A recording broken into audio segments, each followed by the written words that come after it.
Everyone, सो calendar का एक question हम आज सॉल्व करने जा रहे हैं और इस टाइप का या इससे मिलता जुलता क्वेश्चन कभी आपके एग्जाम में आ गया तो आपको सॉल्व कैसे करना है। बेसिकली आपको कॉन्सेप्ट सारे पता होने चाहिए ताकि उससे मिलते जुलते क्वेश्चंस भी कॉन्सेप्चुअल अंडरस्टैंडिंग से आप एग्जाम में सॉल्व कर पाओ। यहाँ पे कहा गया है if it is Wednesday on 26 of January 1941 find the day on 22 of December 1941 के दिन। अब आपको क्या करना है, एक ही साल हमारे पास यहाँ पे चल रहा है, हमारे पास ईयर सेम ही है और साथ में उसी एक ही ईयर की बात हो रही है, तो जनवरी से लेकर आपको यहाँ पे दिसंबर तक के गैप की बात करनी होगी। ठीक है, टोटल ऑड डे की कैलकुलेशन यहाँ पे आपको करनी है, बेसिकली मेजर यही है।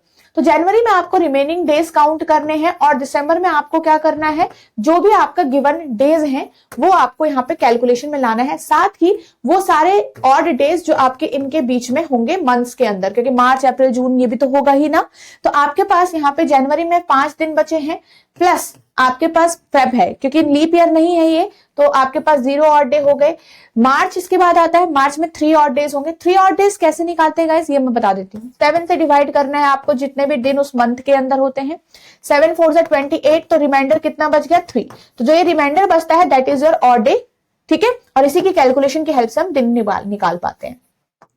तो मार्च के बाद अप्रैल में 2 ऑड डे, अप्रैल, मई, जून, जुलाई, अगस्त, सितंबर, अक्टूबर,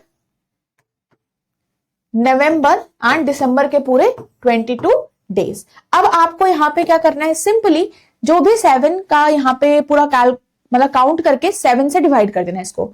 अब आप देखो यहाँ पे कितना हो जाएगा, ये 24 और ये कितना 24 और 5 कितना हो जाएगा, ये 29 और 6 35।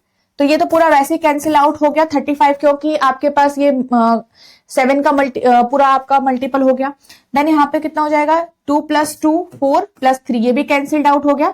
लास्ट में बचा आपका 8 यहाँ पे, तो 8 को आपको डिवाइड करना है 7 से, तो रिमाइंडर कितना बचेगा गाइस लास्ट में 1। तो ये ऑड डे जो 1 लास्ट में बच के आया है ये आपका ऑड डे हो गया, और इस ऑड डे को जो आपका 1 लास्ट में आया है इसको इस पे ऐड कर दो। ठीक है, जनवरी के बाद दिसंबर का पूछा गया है, तो जनवरी पे अगर यहाँ पे वेडनेसडे लिखा गया है तो वेडनेसडे से एक दिन आगे होगा दैट इज थर्सडे। तो मेरा आंसर यहाँ पे क्या आएगा, थर्सडे। तो इस टाइप से क्वेश्चन को आप सॉल्व करते हो। बेसिकली कैलकुलेशन किसकी है, ऑड डे की है। आपको यहाँ पे टोटल ऐड करके डिवाइड करना था 7 से, रिमाइंडर आपका 1 आएगा। जो भी गिवन डे होगा उसमें आपको आगे अगर मंथ का पूछा गया है, मतलब आगे आने वाले मंथ का पूछा गया है तो आप प्लस करोगे, पीछे का पूछा गया है तो माइनस करोगे, सिंपल। ठीक है, तो एक दिन आगे बढ़ोगे वेडनेसडे से तो थर्सडे ही आएगा।